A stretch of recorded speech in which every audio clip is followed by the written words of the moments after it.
שאחי, תורתיה פצצה. נראה לי יצליח לך העסק. רק חבל שאני לא מבין בשיווק. הלוואי והייתה דרך פשוטה ללמוד לפרסם את העסק. מה קרה לך? יש כזה. קמפוס IL. יש שם קורסי שיווק דיגיטלי, AI, ניהול פרויקטים, והכל בחינם מהבית. וואלה, חבל שלא ביקשתי $1,000,000. הלו? מדברת דבורה מהבנק. רציתי להעביר לך $1,000,000, אבל לא ביקשת. חבל באמת. רוצים לשדרג את היכולות שלכם? קמפוס IL, קורסים דיגיטליים לקידום קריירה. תתחילו ללמוד מכל מקום בזמן שלכם וללא עלות. The number of military-related suicides continues to rise. Mental health experts are warning that conventional approaches to identifying suicide risk may not be enough.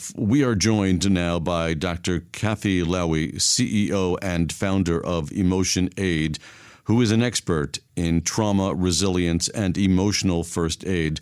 Cathy, thank you so much for joining us. You talk about moral injury as one of the ways perhaps that this phenomenon, horrible phenomenon, has to be looked at in more expansive ways.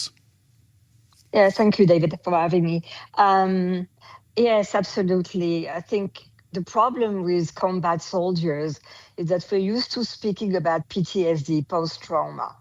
And we are beginning to be, more aware and also, familiar with some of the symptoms they might experience.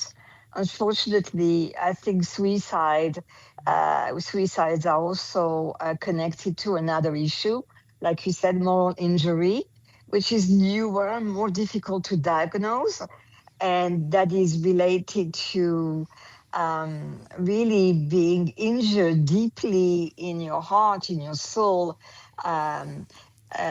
because something about the values that and your experience with life and death has been changed, has been transgressed, has been, attacked in a way. It's an attack to our values. How do we differentiate between handling the different types of PTSD, moral injury? Yeah. Well, we need experts on one hand, but I think we also need to let the population know. One thing which is very important, and that's of course an issue, especially for lone soldiers, is that combat soldiers should be really surrounded by friends and family and not be left alone when they come back from combat. Yes, indeed. One of the latest fatalities was a lone soldier. What do you do about that? We get a reaction from the Defense Ministry over whether they received a request or some sort of call of distress, but like, as you say, a lone soldier doesn't have the same layer of support. Yeah. Yes, absolutely. And the support is not only a call, but it's actually, people that they are with, that can identify that something is off. And they can really keep an eye on the person. And I think they should be made aware. Like, for example, I think in Israel, where a lot of the combat soldiers come back to the high tech, I think companies should be involved in understanding better about suicide prevention. I think there are simple things that could be done.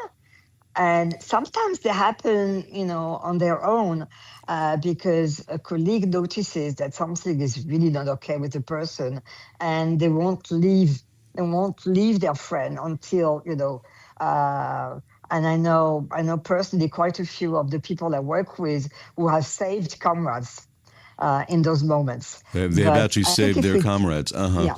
Yes. Because these are things which can happen over the course, the long term, over a long period of time. Absolutely. And what we need to understand as well is, and especially, units like the Golani, those kids have experience, because they really are our kids, and each one hurts so much. Each death really hurts, knowing of a life lost and what it means to us as a family, people. And what they have experienced since October 7th is like we have never experienced before, never. Sure. Whether we're talking about the kids from the Nova Festival who had to witness horrible sexual assaults, and we've had a lot of, unfortunately, deaths by suicides from those kids. But also, the Golani units, some Golani units spent the first few days of the war picking up corpses and being confronted with death in the most horrible fashion. And of course, they're not ready for that. You know, the army doesn't get you ready for this kind of situation. So if I am a soldier or a loved one of a soldier, and I witness things are wrong, what do you do? So you try and direct them to a help center. So you have organizations like the Army, like several universities now, IDC, Tel Aviv University. You have centers for mental health. You have Natal. You have several organizations which, you know, will take care and you know, handle the situation. Of course, the Gafa Shikum. But I think they're in an overwhelmed situation as well. The rehabilitation the rehab branch. center of the Ministry of Defense. Yeah, Right. Yeah. And you as CEO and founder of this organization called EmotionAid, right? Yes. How does this impact your work? What are you doing to monitor it yourself?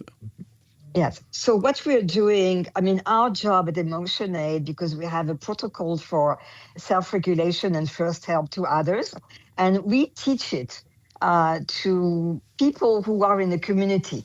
So not mental health people, but it can, you know, be in the sector of education and the medical sector. For example, imagine that nurses and family practitioners were aware of first aid tools that they could give to their patients. You know, this could really make a very big change and really help people immediately, because this is immediate help that they can get. And as soon as they are, you know, regulated and taken care of, but they also learn to take care of themselves, it changes everything. See, the big problem when you are faced with something like suicide is that people who have suicidal ideation, they basically lose contact with their resources. They are disconnected from their resources. So we absolutely need to help them at the physical level, at the emotional level, at the mental level, to reconnect to something that is going to be helpful. And if we all understand that in our society and our people, I think we can really help to change the data. And what I want to say as well is that we are seeing an increase these days. Unfortunately, this is going to continue because it takes years until, and actually I read in one of the articles that describes the situation with this lone soldier, he said, I cannot contain. But, you know, in Hebrew, we say la'achil. It means, in a way, I cannot digest what I experienced. And it's very touching. It means that, you know, like in life, there are things that are really, really difficult to process, to digest, you know, and quote unquote. And this is what is happening. And I think we all need to help them to digest what they went through.